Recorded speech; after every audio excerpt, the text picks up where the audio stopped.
Salam hörmətli müəllimlər, hər birinizi xoş gördük. Mən FES Akademinin kurikulum üzrə olan təlimçisi Hikmət Mürsəlov. Xatırladım ki, hal-hazırda ödənişsiz sınaqlarımız və izahlarımız davam edir. Əgər bu izahları qaçırmaq istəmirsinizsə, mütləq kanalımıza abunə olun ki, videolar paylaşdıqda sizin xəbəriniz olsun. Bir daha bunu da vurğulamaq istəyirəm ki, hal-hazırda möhtəşəm yeni il kampaniyamız davam edir. Əgər bu fürsəti qaçırmaq istəmirsinizsə, dərslərə qoşulmaq üçün ekranda gördüyünüz 055 527 25 99 nömrəsi ilə əlaqə saxlaya bilərsiniz. İndi isə başlayırıq sualların izahına. Birinci sualımız belədir. Müəllim şagirdləri 3 qrupa bölür. Hər qrupa eyni hekayəni təqdim etsə də, mətnlə bağlı fərqli tapşırıqlar verir. Müəllim şagirdlərə bildirir ki, qruplardan biri hekayəni oxumalı və əsas ideyanı müəyyən etməlidir. İkinci qrup hekayəni yenidən yazmalı. Üçüncü qrup isə hekayənin afişasını hazırlamalıdır. Fəaliyyət zamanı müəllim qrupları monitorinq edərək, onları məqsədə uyğun rəylə təmin edir. Aşağıda verilmiş fikirlərdən hansı situasiyaya uyğun gəlməz? Deməli, səhv olanı axtarırıq və cavabda bilirik ki, mütləq mənfi nəsə olmalıdır. Amma sualımızın situasiyasını dəyərləndirməli olsaq, görərik ki, burada əslində mənfi bir şey yoxdur. Cavabımız da buna uyğun olmalıdır. Çünki müəllim şagirdlərə fərqli tapşırıqlar da verib, üstəgəl monitorinq edərək onlara lazım olduqda rəy də verib. A bəndi deyir ki, müəllim şagirdlərə tapşırıq verməklə bərabər onların bu işi doğru yerinə yetirməsi üçün konstruktiv rəylə təmin edir. Bəli elə, bunu işarə eləmişdim ki, mütləq cavablarda bizə lazım olacaq. Həqiqətən də müəllim şagirdlərə rəy verib, onları rəylə təmin edir. Ona görə A bəndini kənara ataq. Biz səhv olanı axtarırıq. Şagirdlərə verilmiş bəzi tapşırıqlar onlarda yuxarı təfəkkür səviyyəsinin formalaşmasına xidmət edir. Bu da doğrudur. Çünki bəzi tapşırığımıza görə şagird hekayəni yenidən yazmalıdır, əlavələr etməlidir. Bu da təbii ki, yuxarı təfəkkür səviyyəsini inkişaf etdirən bir tapşırıqdır. B bəndi də doğrudur. Sinifdə prosesin bu formada təşkil edilməsi şagirdlərdə sosial bacarıqların formalaşmasına müsbət təsir edəcək. Bu da doğru fikirdir, çünki biz qrup üzrə tapşırıq vermişik. Şagirdlər əməkdaşlıq edərək bu tapşırıqların öhdəsindən gəlmiş olurlar. D bəndi deyir ki, müəllim bu fəaliyyətlə şagirdlərdə metakognitiv bacarıqların inkişafını təmin etməyə çalışır. Bəli, səhv olan D bəndidir. Sualımızın cavabı D bəndidir. Çünki müəllimlər, burada qrup işi var, bəli. Müəllimin verdiyi müxtəlif tapşırıqlar da var. Müəllimin rəy verməsi də var. Amma metakognitiv bacarıqların nə olduğunu artıq yaxşı bilirsiniz. Bu haqda izahlarımız olub. Metakognitiv bacarıq mənim özümü monitorinq eləməyimdir. Özüm haqqında qeydlər aparmağımdır. Özümün çatışmazlıqlarım və yaxud güclü tərəflərim haqqında düşünməyimdir. Bu situasiyada isə ümumiyyətlə belə bir şey verilməyib. Ona görə səhv olan D bəndidir. Y bəndi isə doğrudur. Şagirdlərə verilmiş tapşırıqlar onların həm akademik fəaliyyətini, həm də sosial və emosional inkişafını dəstəkləyir və qrup işindən göründüyü kimi müəllim bu sosiallığı da və emosiyaların düzgün idarə olunmasını da önəmsəyib ki, bu cür tapşırıq verməli olub. Yəni D bədindən başqa bütün verilən variantlar bizim situasiyamızda var, amma metakognitiv bacarıqlar yoxdur. Keçirik ikinci sualımıza. Şagirdin dərsə cəlb olunması demək olar ki, aşağı səviyyədədir. Verilən tapşırıqları yarımçıq yerinə yetirir, fürsət tapan kimi tapşırıqların icrasından yayınır. Onun məqsədi yalnız KSG-dən qeyri-kafi almamaqdır. Müəllim şagirddə öyrənməyə maraq oyatmaq üçün müxtəlif strategiyalardan istifadə edir. Aşağıdakı strategiyalardan hansı verilmiş situasiya üçün effektiv olmaz? Deməli, problemimiz şagirdin dərsə qarşı marağının olmamasıdır. Müəllim də bu marağı oyatmaq üçün müxtəlif üsullardan istifadə edir. Hansı üsul buna daha da zərər verər, yəni şagirdi dərsə cəlb eləməz. Mövzunu şagirdi maraqlandıran sahə və ya fəaliyyətlərlə əlaqələndirməyin yollarını tapar. Məsələn, hər hansı bir fən öyrədilirsə, o fənnin praktiki tətbiqlərini nümayiş etdirən real həyat nümunələrindən istifadə edir və bunun şagirdi maraq dairəsi ilə bağlayır. Əlbəttə ki, biz belə bir strategiya yürütsək, dərsə marağı olmayan mütləq ki, dərsə cəlb olunacaq. Çünki biz şagirdi maraqlandıran sahə üzrə işləmişik. Ona tapşırıqları məhz bu sahə üzrə vermişik. Əgər onun maraq dairəsindədirsə, deməli dərsə də həvəslə qoşulacaq. A bəndini kənarlaşdırırıq. Müəllim şagirdlərin müxtəlif öyrənmə tərzlərinin olduğunu qəbul edir və ona görə də müxtəlif intellekt tərzlərinə uyğun olan tədris metodlarından istifadə edir. Bəli, yuxarıda bizə deyildi ki, müəllim müxtəlif strategiyalardan istifadə edib və bu da onu göstərir ki, müəllim həmin o müxtəlifliyi nəzərə alıb. Bəli, müəllim mövzuları şagirdin maraq və potensiallarına uyğun müəyyənləşdirir. Dərsdə diqqəti yalnız həmin şagirdə yönəldir. Çətinliyi və problemi görən kimi şagirdin diqqəti tapşırıqdan yayılmasın deyə həlli yolları ilə müəyyənləşdirir. Bax, burada artıq problem var. Problem nədir? Müəllimin diqqətini məhz həmin şagirdə yönəltməsi. Bu artıq bütün bərabərliyi, bütün inklüzivliyi, yəni öyrəndiyimiz bütün pedaqoji prinsipləri demək olar ki, pozur. Çünki əgər öyrənmə çətinliyi olan şagirdimiz varsa, inklüzivlik və yaxud bərabərlik o demək deyil ki, məhz diqqətimizi həmin şagirdə yönəldək. Bizə o lazımdır ki, diqqətimiz hər bir şagirddə olsun. Hər kəs üçün bu öyrənməni təmin edək. Ancaq problemi olan şagirdə yönəlirəmsə, artıq digərləri prosesdən kənarda qalacaq deməkdir. Ona görə C bəndi ikinci sualımızın cavabıdır. D bəndi isə doğrudur. Şagirdin niyə öyrənməyə maraqlı olmadığını anlamaq üçün onunla fərdi şəkildə söhbət aparmaq. Bax, fikir versiniz, sonuncu yəni son 1-2 ilin imtahanında da bax, bu fərdi şəkildə söhbət aparmaq ifadəsi çox qarşımıza çıxıb və heç vaxt da səhv olmuyor fikir versinizsə. Düzdür, indi bu o demək deyil ki, həmişə doğru olacaq, amma fərdi şəkildə söhbət aparmaq problemi düzgün müəyyənləşdirməyə kömək edən bir strategiyadır. Yəni bunu görəndə düşünün ki, müəllim bunu doğru şəkildə istifadə edib. Qalıb Y bəndi. Müəllim mövzunu kiçik hissələrə bölür və şagirdlər üçün ölçülə bilən spesifik məqsədlər qoyub. Onların inkişafını qeyd edir və mütəmadi olaraq konstruktiv rəy bildirir. Çünki şagirdin kiçik uğurları haqqında deyilən müsbət fikirlər onların inamını və motivasiyasını artıra bilər. Əlbəttə, konstruktiv rəy məhz elə bunun üçündür ki, şagirdi daha maraqlı şəkildə təlimə cəlb etsin. Gördüyünüz kimi, C bəndindən başqa bütün strategiyalar bizə lazımlıydı. Üçüncü sualımıza baxırıq. İş formaları ilə bağlı uyğunluğu müəyyən edin. Təbii ki, 4 cür iş formamız var. Cütlərlə iş, fərdi iş, bütün siniflə iş, bir də qruplarla iş. A bəndini oxuyuruq. Düzgün yönləndirildiyi təqdirdə öyrənmələri haqqında təsəvvürə malik olurlar və özləri üçün münasib olan üsul və strategiyaları müəyyənləşdirə bilirlər. Görürsünüz, söhbət özlərindən gedir. Özləri haqqında, öz öyrənmələri haqqında bir məlumat toplayırlar, ona uyğun üsul seçirlər.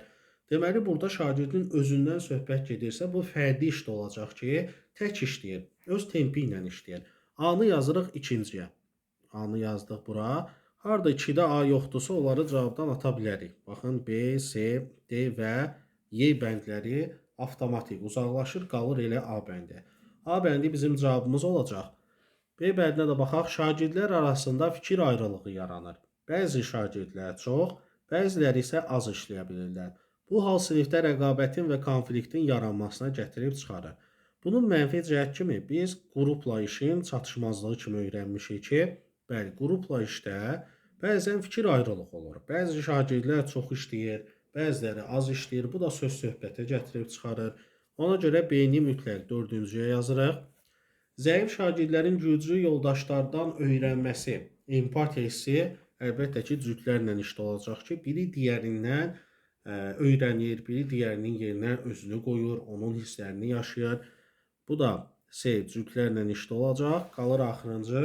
Bir fəaliyyətlə bağlı daha çox ideya və fikirlər paylaşılır. Bəzi utancaq şagirdlər dərsdən kənarda qala bilirlər. Çünki müəllim bütün diqqətini bütün sinifə paylaya bilmir. Təbii ki, arxa sırada əyləşən şagirdlər utancaq olduqları üçün, pasiv olduqları üçün bəzən müəllimin gözündən yayına bilirlər. D də olur bütün siniflə işdə. Həqiqətən də A bəndində aldığımız o yekun cavabı ödəmiş olur. Gəlirik 4-cü sualımıza. Elcan akademik cəhətdən uğurlu şagirddir. Lakin o son zamanlarda dərsdən yayınır, diqqətini yönəldə bilmir və tapşırıqları yerinə yetirməkdə çətinlik çəkir. Hətta dərsə olan davamiyyəti belə azalmağa başlayır. Müəllim şagirddə gördüyü bu negativ dəyişiklikləri göz ardı etmək əvəzinə onları həll etmək istədiyini bildirir. Situasiyaya uyğun gəlməyən yanlış fikri axtarırıq. Müəllim qarşılaşdığı problemin nədən yarandığını aydınlaşdırmaq üçün onun valideynləri ilə əlaqə saxlaya bilər. Əlbəttə ki, bu səhv olmaz. Biz görürük ki, şagirdin davamiyyətində də artıq zəifləmə var. Dərsə gəlib getmir normal olaraq. Valideyn əlaqə saxlamamız səhv addım olmaz. Müəllim təlim prosesində səmərəli öyrənmə mühiti yaratmaqla şagirdi narahat edən problemi müəllimlə paylaşmasını təmin edə bilər. Bəli, bu yuxarıda səsləndirdiyim fikrə bənzəyir. Yəni fərdi söhbət aparmağa bənzəyir ki, şagirddən də biz problemin nə olduğunu düzgün müəyyənləşdirə bilərik ki, görək nədir problem, ona necə kömək edə bilərik və s. Müəllim şagirdə son zamanlar dərsə münasibətində müşahidə etdiyi problemi necə həll edə biləcəklərini müzakirə etməyi təklif edə bilər. Doğru addımdır. Müəllim şagirdə nə qədər məhsuldar və çalışqan bir şagird olduğunu hər zaman yüksək dəyərləndiyini bildirib, onu fəaliyyətə cəlb edə bilər. Bəli, yəni bunu yalandan etmiş olmuruq. Çünki həqiqətən də şagirdimiz yaxşı bir şagirddir. Yəni məhsuldar şagirddir, amma axır vaxtlar geriləmə hiss olunur. Müəllim şagirdin neqativ davranışını müşahidə etdiyini ona büruzə vermədən, öz fəaliyyətinə davam edərək şagirdin aktivliyini bərpa edə bilər. Aha, baxın yuxarıda müəllimin niyyəti nə idi? Müəllim bu neqativliyi göz ardı etmək əvəzinə onu həll etmək üçün bir üsul axtarırdı. Amma Yeybən deyir ki, bəli, onu göz ardı etsin. Görürsünüz, bu müəllimin məqsədi ilə tutuşur, nə də bizim problemimizi həll edir. Ona görə səhv olan cavab, bəli, Y variantıdır. 5-ci suala baxırıq. Bir də bunu da vurğulayım ki, baxın bu 4-cü sual tipləri həqiqətən də bir neçə ildir ki, imtahanda qarşımıza çıxır və müdavimlərin ən çox narazılığı da bundan ibarətdir ki, variantlar bir-birinə oxşur. Variantlar bir-birinə oxşasa da biz görürük ki, sualın həmişə bir məqsədi olur ki, müəllim burada nəsə etmək istəyir. Biz də bilirdik ki, müəllimə nə mane ola bilər? Ancaq elə Yeybəndir. Yəni bu sayədə nə qədər variantlar bənzəsə də, biri mütləq digərlərindən seçilməlidir. 5-ci sualımız. Aşağıdakı fəaliyyətlərdən hansı sinifdə pozitiv, inklüziv mühitin qurulmasını təmin etmir? Yaxşıca bunu işarə edirik ki, etmir. Bunu görək. Müəllim davamlı olaraq müsbət davranış və rəftar nümayiş etdirməklə bütün şagirdlərə qarşı hörmət, empatiya və ədalətli yanaşma göstərə bilər. Doğrudur, burada mənfi heç nə yoxdur. Empatiya hissi olan yerdə, qarşılıqlı hörmət olan yerdə problemimiz də demək olar ki, yaranmaz. Müəllim müxtəlif əyləncəli tapşırıqlar, oyunlar vasitəsilə şagirdləri əməkdaşlığa cəlb edə və onlar arasında pozitiv münasibətlərin yaranmasını təşviq edə bilər.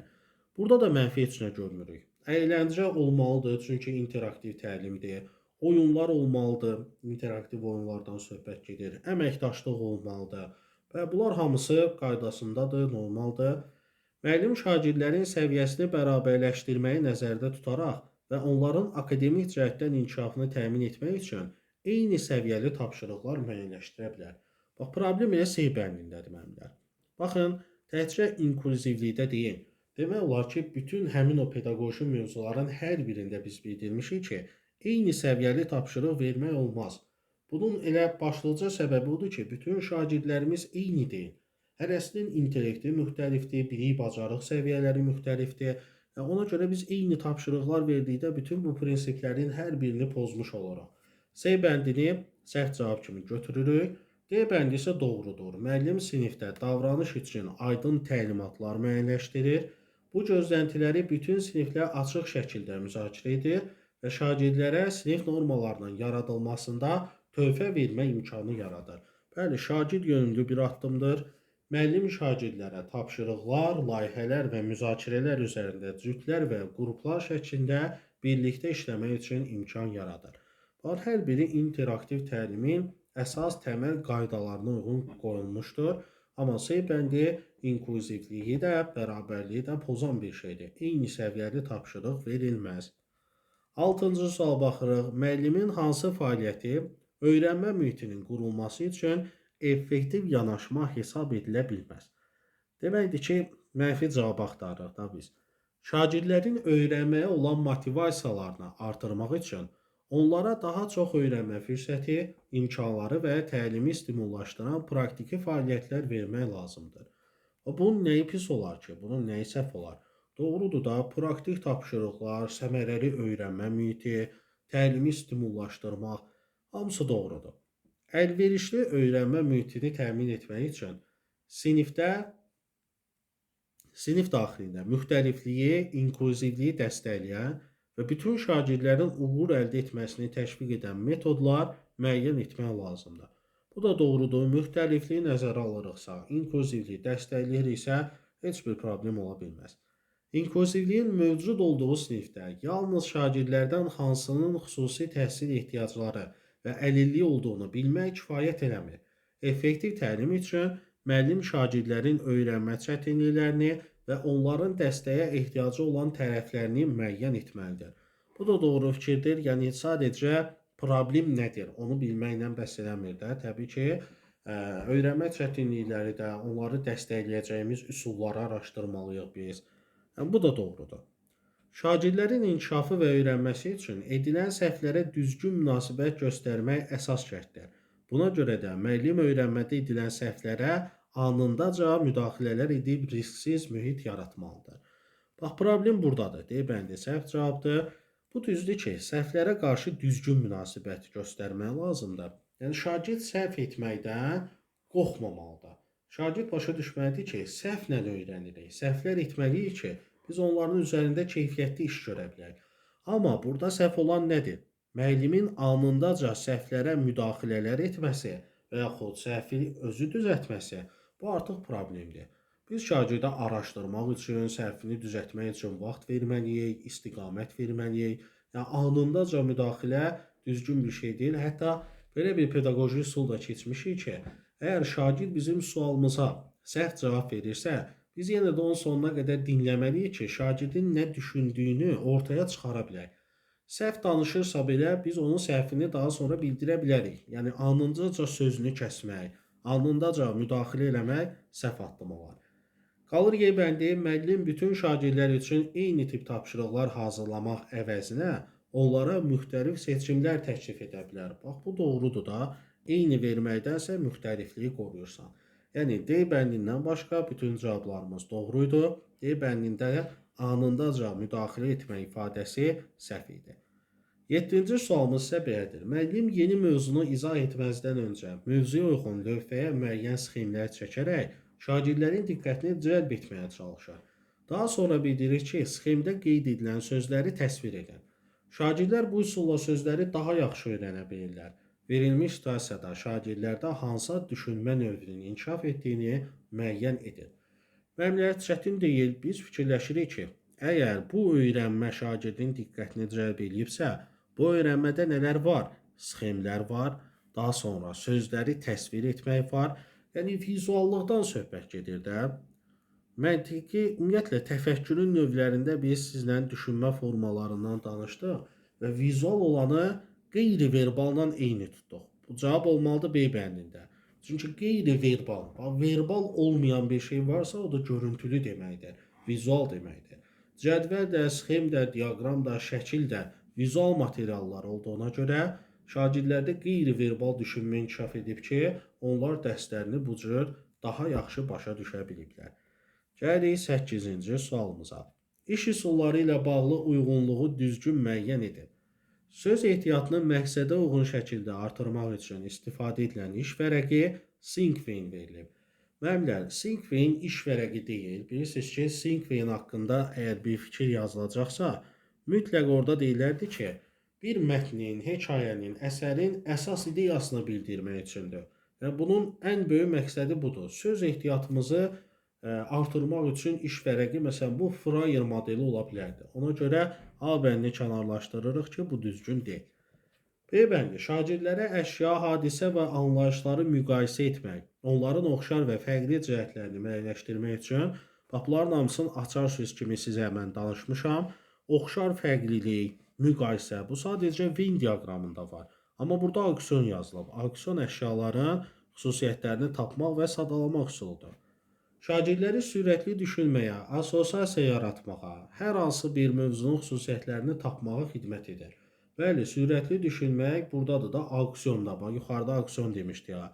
Bu auksiondur, amma bura Bibo cədvəli yazılıb. Deməli, uyğun gəlmir.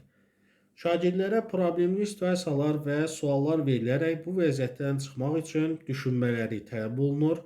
Eyni zamanda şagirdlərin tənqidi və yaradıcı düşüncələri inkişaf edir.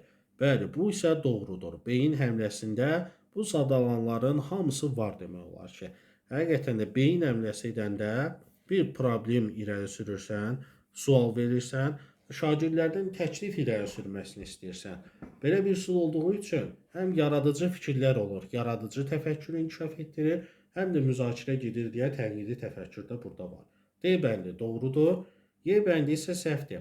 Burada qruplara bölünmüş şagirdlər öz mövqelərini müdafiə edirlərsə, müdafiə etməyə sadəcə debatda var. Beyin əmləsində yoxdur deyə Y bəndini də kənara atıraq. Cavab oldu D. Biz də keçirik 9-cu sualımıza.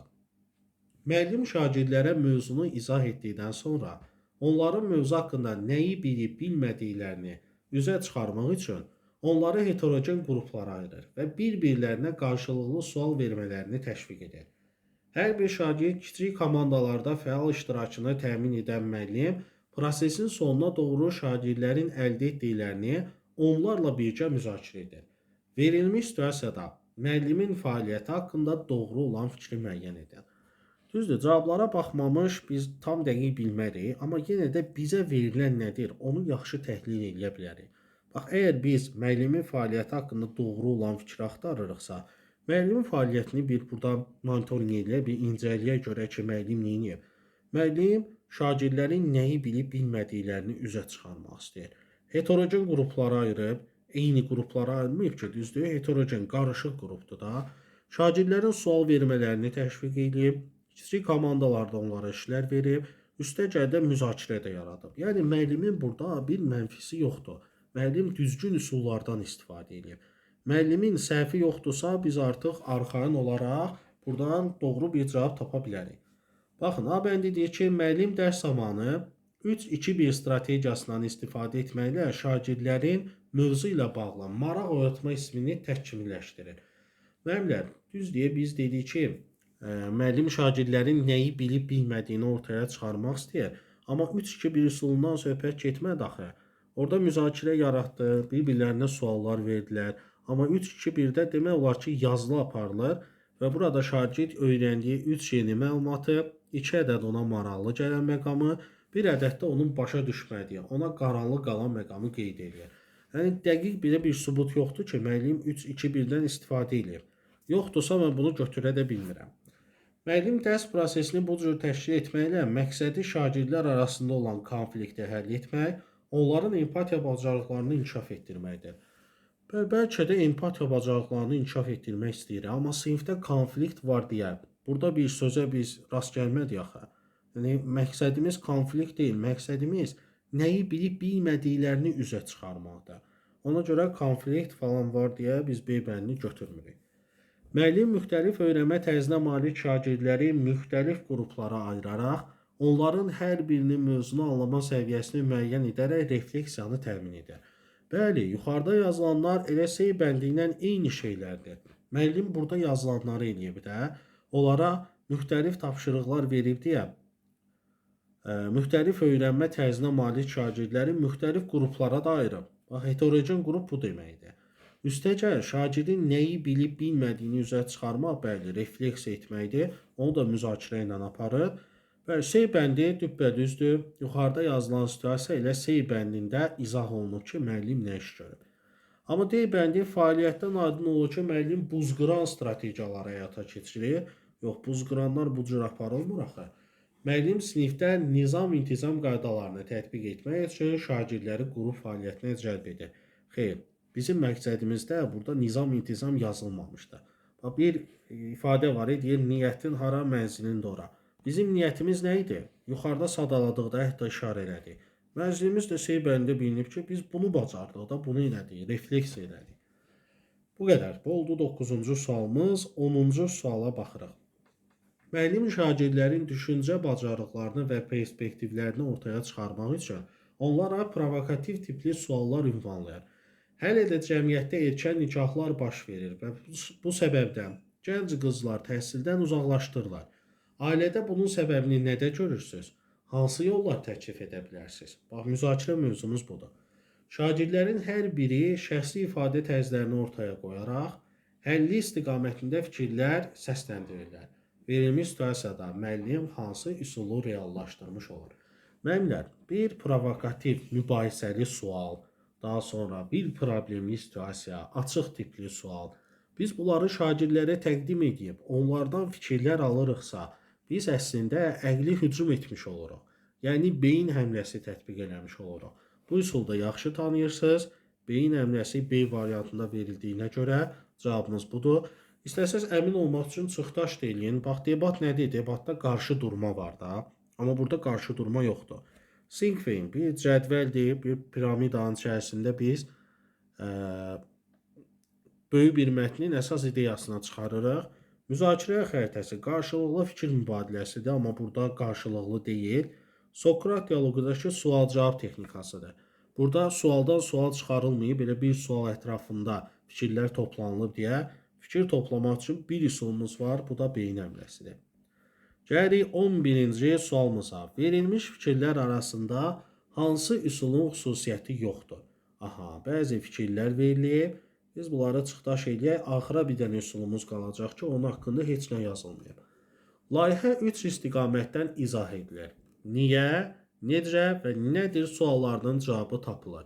Bu əslində niyə, necə, nədir 3 en üsulu deməkdir. Biz bunu keçmişik, qızıl dairə üsuludur.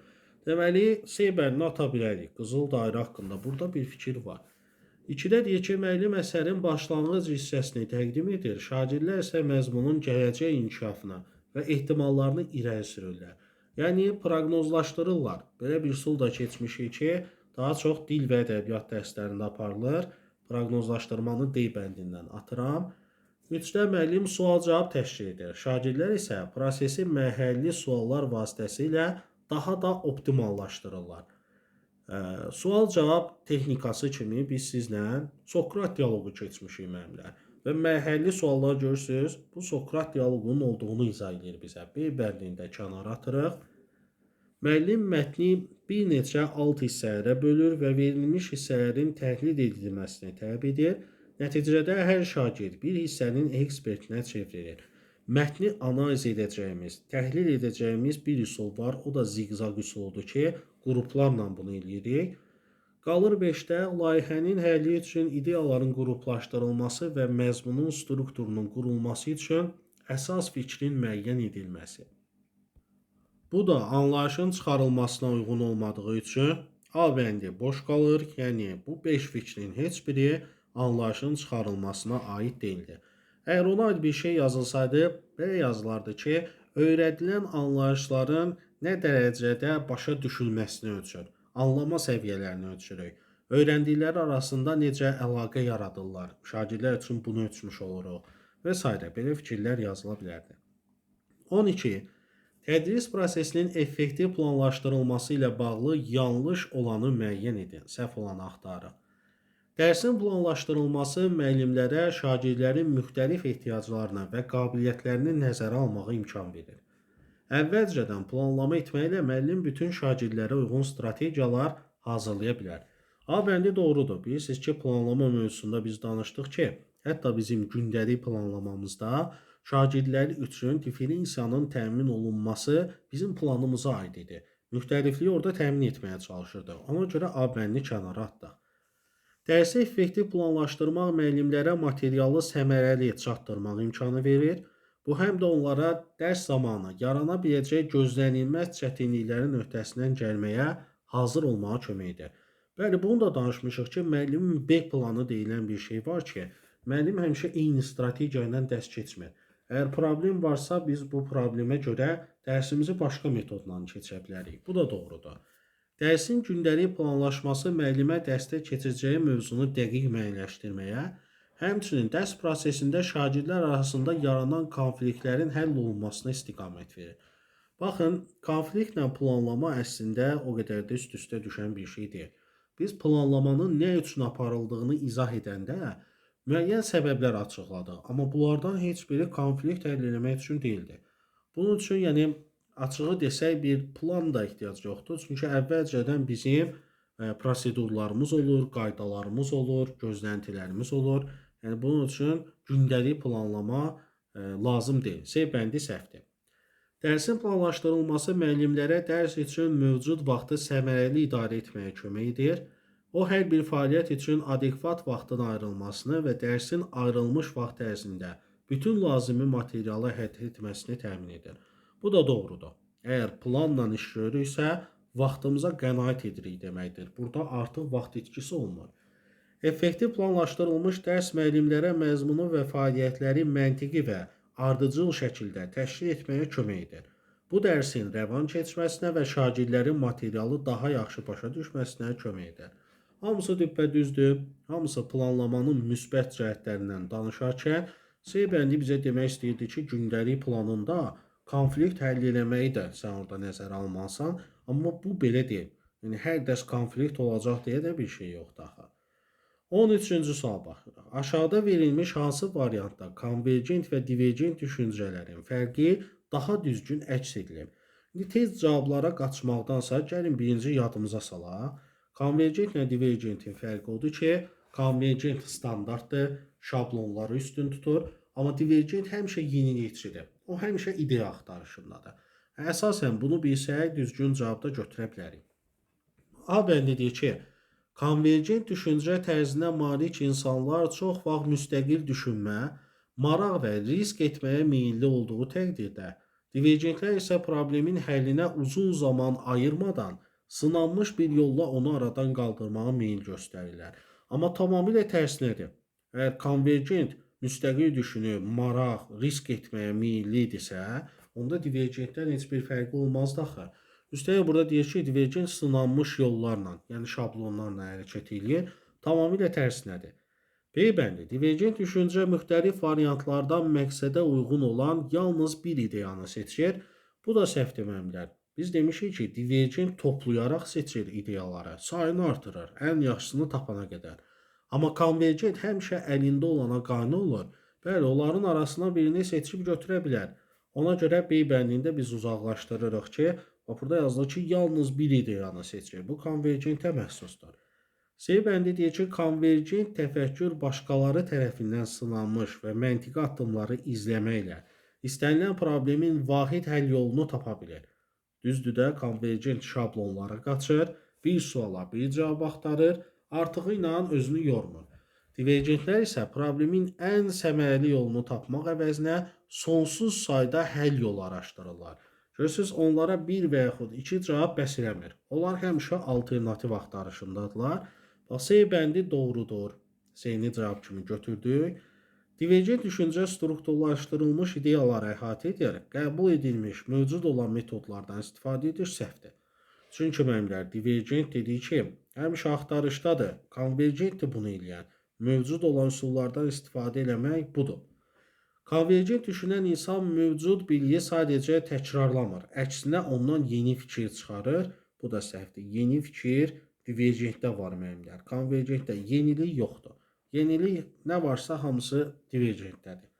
C bəndi sualımızın cavabı olur və biz 14-cü suala keçirik.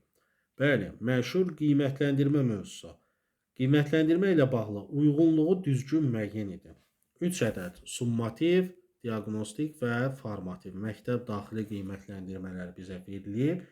Biz də buna uyğun bir cavab axtarırıq.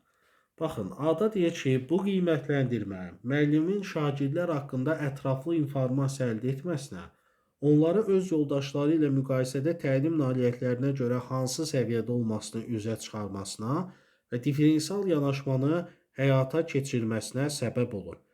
Müəllimlər, burada baxın, şagird haqqında ətraflı informasiya toplamaq. Yəni, şagirdi tanımaq deyə bilərik də. Üstəgəl, şagirdlərimiz digər şagirdlərdən fərqli olaraq hansı səviyyədədirlər və diferensial yanaşma. Bunların hamısına açar söz kimi, ən əsas da diferensial yanaşmanı açar söz kimi götürmüşük diaqnostikdə. Çünki diaqnostik qiymətləndirmə eləyəndə həqiqətən də şagird haqqında informasiya toplayırsan. Üstəgəl, onu digər yoldaşlarından fərqini görə bilirsən. Bir də ki, diferensial yanaşa bilirsən. Çünki onun öyrənmə tərzini tapmış olursan, intellektini tapmış olursan və s. A-nı 3-cüyə yazdıq. B-də deyir ki, qiymətləndirmə vasitəsilə müəllim tədris prosesini tənzimləyə və şagirdlər tərəfindən məzmunun mənimsənilməsinə şərait yarada bilər. Baxın müəllimlər, prosesi tənzimləyirsə, deməli hər dəfə aparılır da, tez-tez aparılır ki, biz burada nəyisə tənzimləyirik, üstəgəl məzmunu şagirdlərə mənimsədirik. Hər dəfə aparılan formativdir. Deməli B-ni 1-ə yazmalıyıq. Bax, B-ni yazdıq bura. C-də deyir ki, bu qiymətləndirmə şagirdlərin öyrənmə prosesində harada olduqlarını və onların fəaliyyətinin arzu olunan təlim məqsədindən necə fərqləndiyini və inkişafa doğru addımlamağı hədəfləyir. Baxın, hədəfdən danışdığımız daha çox bir qiymətləndirmə var ki, mən hal-hazırda hardayam və hədəfimə necə çata bilərəm. Bunu həmişə bizim üçün formativ təyin edir. Ona görə C-ni də birinciyə yazırıq. Təlim prosesində müəyyən mərhələdə yekun vurmaqla, müvafiq məzmun standartları əsasında hazırlanmış vasitələrlə şagirdin yekun nailiyyətini ölçmək, yekun dediyinə görə sonda onu dəqiq olaraq qiymətlə, balla ifadə eləmək summativdə var. D-ni də ikinciyə yazırıq. Deməli, 1-də B-si, 2-də D, 3-də A. Yekun cavabımız B variantında olur.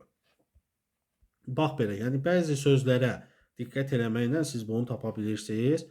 Məsələn, izləmək ifadəsi çox vaxt formativdə olur. Diferensial yanaşma dediyinə diaqnostik götürdük. Yekun məsələdən söhbət gedir deyə summativ götürdük. Bax belə.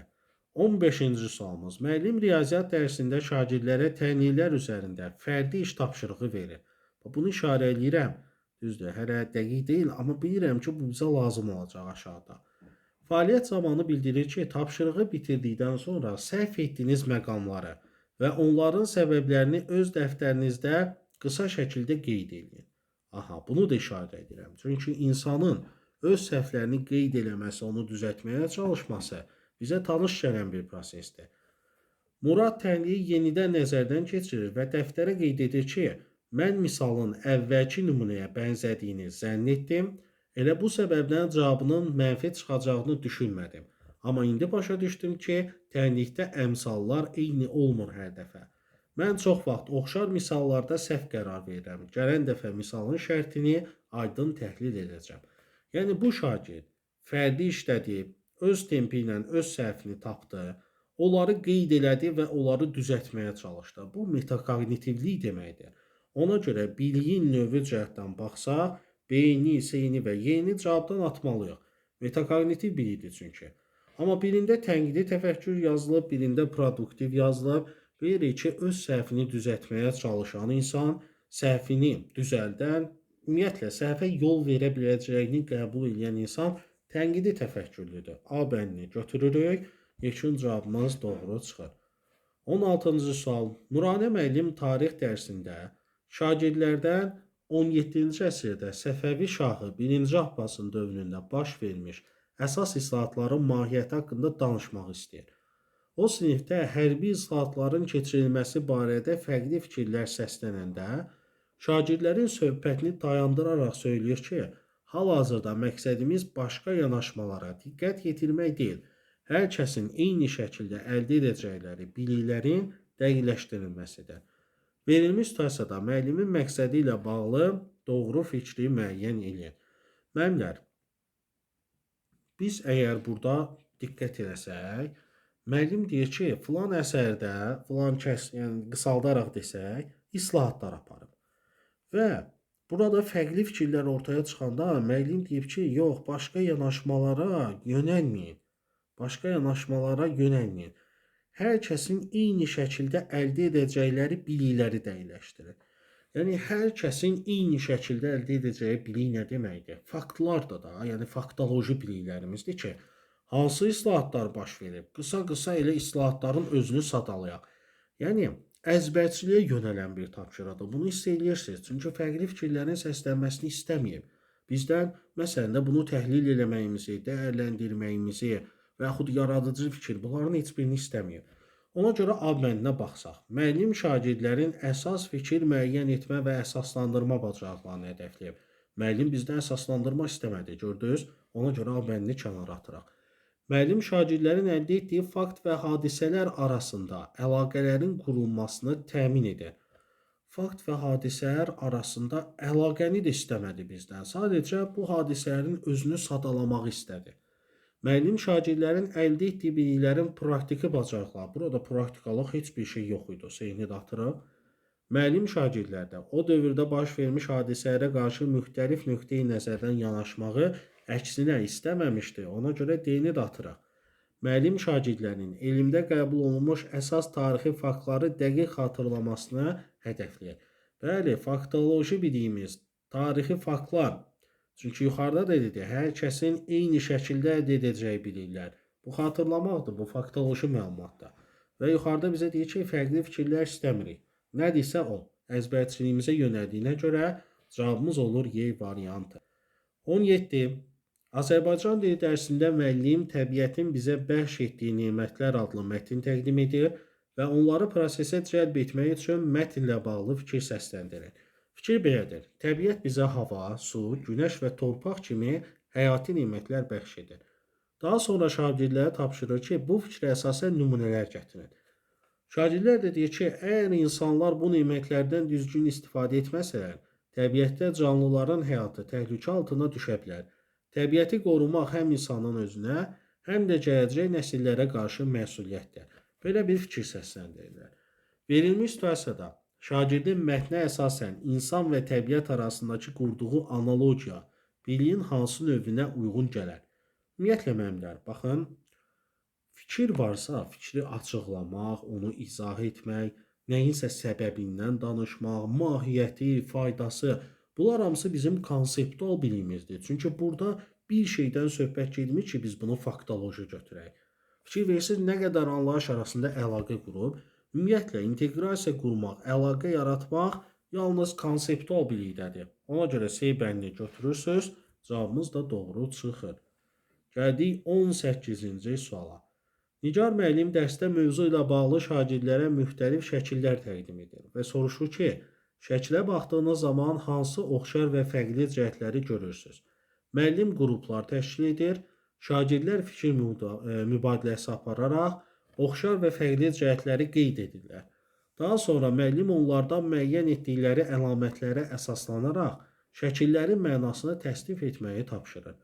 Situasiyaya uyğun gələn cavabı müəyyən edin. Deməli, baxırıq ki, müəllimin verdiyi tapşırıq tam olaraq nədən ibarətdir? İki şəklin və yaxud da bir neçə şəklin arasında oxşar və fərqli cəhətləri müəyyən etmək. Görürük ki, müqayisə bacarıqlarıdır bu. Daha sonra fikir mübadiləsi aparmaq, qrupla iş, görürsünüz, qarşılıqlı fikir mübadiləsi, əlamətlərə əsaslanaraq təsnif etmək. Yəni, bu daha çox konseptual biliyə yönələn bir şeydir. Bu da anlamanı yoxlayır. Qavramanı, anlamaya yönələn tapşırıqlardır. Gəlin, buna uyğun bir cavab götürək. A bəndi deyir ki, şagirdlər müqayisə, təsnif etmə və fikir ümumiləşdirmə yolu ilə iki obyekt arasında əlaqə və qanuni uyğunluqları müəyyənləşdirirlər. Elə budur da, oxşar və fərqli cəhətlər müqayisədədir. Sonra təsnif etməkdə var burada, bir də qarşılıqlı fikir mübadiləsi də fikri ümumiləşdirməkdir. Elə A bəndinin özüdür. Məsələn, B bəndinə baxın, deyir ki, tənqidi yanaşma. Yox, tənqidi yanaşma üçün siz burada deyir ki, əlamətlərə əsaslanın. Deməli ki, fikir əsaslandıran. Ona görə B bəndi olmaz. Şagirdlər şəkillər arasındakı fərqləri dəyərləndirərək sosial mənasını izah edirlər. Yox, belə bir şey yoxdur. Şagirdlər şəkillərin ifadə etdiyi mənaları şəxsi perspektivlərdən, yox, bu da tənqidi təfəkkürdür də, yox. Özdə burada yaradıcılıqla deyir ha. Şagirdlər şəkillər arasındakı əlaqələrə müxtəlif nöqteyi nəzərdən yanaşıb yeni ideya. Yox, burada nə tənqidi, nə yaradıcı təfəkkür yoxdur. Burada bizim diqqətimizi yoxlayır. Biz sadəcə oxşar və fərqli müəyyən edirik, o da A bəndindədir. Sualımızın cavabı olur A bəndi. 19. Texnologiya dərsində müəllim şagirdlərə mövzu ilə bağlı layihə tapşırığı verir. Tapşırır ki, muncuqdan istifadə edərək dekorativ tətbiqi bəzək əşyası hazırlayın. Fəaliyyətə başlamazdan öncə müəllim şagirdlərə bu sualları verib. Məhsulun hazırlanmasında hansı materialdan ibarət muncuqdan istifadə edəcəksiniz? Emal edəcəyiniz əşyanın əsas funksiyası nə olacaq? Hazırlanacaq bəzək əşyası oxşarlarından nəyi ilə fərqlənəcək? Emal edilən əşyadan kimlər istifadə edə bilər? Suallarımızı da qoyduq və indi deyək ki, bu suallar, ümumiyyətlə bu gedişat hansı üsulda var? Müəllimlər, bilirsiniz ki, suallar texnikası bizə bir neçə üsulda qarşımıza çıxır, amma məhz onu suallar texnikası adlandırdığımız bir üsul var. Bir də baxın burada əlavə açar sözlər də var. Layihə tapşırığı. Layihə üzərində bizə hansı üsullar lazım ola bilər? Məsələn, bir böl cədvəli lazım ola bilməz. Nə olar da əgər lazım olur? Bunlar qısa üsullardır. Uzağı beyin əmləsindən şübhələnə bilərsiniz, amma burada görürsüz, beyin əmləsində əsas məsələ şagirdlərdən fikir toplamaqdır. Layihə falan hazırlamaq deyil. Qalır iki dənə üsulumuz. Bir 4N1 KH-dan şübhələnəcəksiniz, bir də sinektikadan. Amma sinektikada bilirsiniz ki, iki qrupa bölünür. Biri problem tapır, irəli sürür, digəri də problemin həlli yollarını axtarır. Sinektikada deyil bu. Amma biz görürük ki, layihə üzərində biz mənanı birinci qarşımıza qoyduq ki, bax mən nə etməliyəm? Sonra suallar qoydum. Bu suallara uyğun iş gördümsə, 4N1 KH üsulu olacaq. Bəli, yəni ola bilər ki, gedişat sırf dərsliklərdə, yəni vəsaitlərdə gördüyünüz kimi dəqiq suallarla yazılmayıb, amma layihə işində bu cür olur da. Yəni kim nə hara suallarını qoymaqdansa, məsələn, layihəmizə yönələn suallar daha yaxşıdır ki, mən hansı materialdan istifadə edəcəm, onun funksiyası nə olacaq, ondan kimlər istifadə edə biləcək. Əslində görürsüz, ona uyğundur. Sadəcə 4N1 KH-ı məsələn daha qısa şəkildə də eləmək olar, belə geniş də tətbiq eləmək olar. Və sonuncu sualımız. Aşağıda verilmiş üsullardan hansılar dinləyib anlama bacarığını formalaşdırır? İndi deyirsiniz ki, ay müəllim, bu biraz əzbərçi sualdır da, amma əzbərçi deyil. Əslində siz üsulların adı gələndə gedişatdan başa düşməlisiniz ki, burada dinləyib anlama var yoxsa yoxdur. Məsələn, A bərində Frayer modeli. Bu yazılı şəkildə aparılan bir iş vərəqidir. Burada niyə dinləyib anlama olsun ki? Ona görə A bəndini kənara atıraq. Qərarlar ağacında bəlkə də dinləyib anlama ola bilər. Çünki orada fikirlər əsaslandırılır, beyin həmləsi aparılır, müzakirə gedir deyə dinləyib anlama hardasa götürə bilərsiniz. Amma Frayer modelində yoxdur. Bir böl cədvəli 3-2-1. Bir böl cədvəlində də mən özüm yazılı şəkildə bura qeyd edirəm də nə bildiyimi, nə bilmək istədiyimi, nə öyrəndiyimi, niyə dinləyib anlama olsun ki? Bax, beyni də atıraq. Simulyasiya rollu oyunlar. Burada mən rolu ifa edirəm. Mən burada əməkdaşlıq edirəm, rolumu yaxşı ifa edirəm. Amma dinləyib anlamaya burada həqiqətən də ehtiyac yoxdur. Qartopu texnikası və Bloom kubu. Qartopuda bölüşmək, paylaşmaq önəmlidir. Amma Bloom kubunda məsələn bu o qədər önəmli deyil ki, dinləyib anlama bacarıqlarını ölçsün. Bunları kənara atıraq. Bir dənə də əlavə ipucu verirəm. Dinləyib anlama bacarığı bilirsiniz hansı üsullarda ola bilər? Əgər biz hər birimiz nəsə danışırıqsa, məsələn, tutaq ki, deyirəm, simulyasiya rollu oyunlarda ancaq mən danışaram, biri qulaq asar da, tutaq ki, deyirəm. Və yaxud Bloom kubunda, və yaxud qərarlar ağacında qarşılıqlı olaraq burada danışmaq var. Bir də dinləyib anlama daha çox onda var ki, şagirdlər bir-birlərinə ya nəsə danışırlar, ya da nəsə sadalıyorlar. İndi baxaq. Auksionda nə var? Sadalamaq var da. Dinləyib anlama bacarığı onsuz da burada götürmüşük. Amma indi əsaslandıraq, həqiqətən də digər yoldaşlar burada əşyanın xüsusiyyətlərini sayırlarsa, mən buradan bir şey anlamalıyam da, dinləməliyəm. Təkrara yol verməmək üçün də diqqətlə qulaq asmalıyam, dinləməliyəm. Bu bacarıq var. Üstəgəl ziqzaqda da mətni oxuyub, sonra bir-birimizə danışmırıq. Məsələn, gedirsən yeni qrupdan doğma qrupa, oradan çıxardığın nəticələri onlara danışırsan. Digər şagirdlərdə dinləyib anlama olmalıdır ki, bir şey öyrənə bilsinlər. Görürsünüz, ona görə Y bəndi daha çox uyğun gəlir. Bunu nəyə görə belə uzun izah elədim? Çünki hansısa üsuldan şübhələnə bilərsiniz ki, burada dinləyib anlama ola bilər də. Amma dinləyib anlama görürsünüz, üsulun bütün gedişatında önəmlidir Y bəndində. Çünki əməli başda bunun üzərində qurulur. Amma digərlərində pozanlar var. Frayer modeli, bir böl cədvəli, simulyasiya, Bloom kubu, qartopu texnikası. Qartopuda bəlkə olar, amma Bloom kubunda yox. Bax belə. Əgər hər hansısa bir sual qaranlıq qaldısa, mütləq videonun rəy bölməsində qeyd edin. Bu cür izahların davamlı olmağını istəyirsinizsə, videomuzu paylaşın, bəyənin. Kanalımıza abunə olun ki, belə izahlar olanda fürsəti qaçırmayasınız. Bir daha yadınıza salmaq istəyirəm ki, hal-hazırda yeni ilə görə möhtəşəm kampaniyalarımız var. Bu fürsəti qaçırmamaq üçün gördüyünüz nömrə ilə əlaqə saxlayıb dərslər haqqında məlumat toplaya bilərsiniz. Sağ olun, növbəti izahlarda görüşənədək.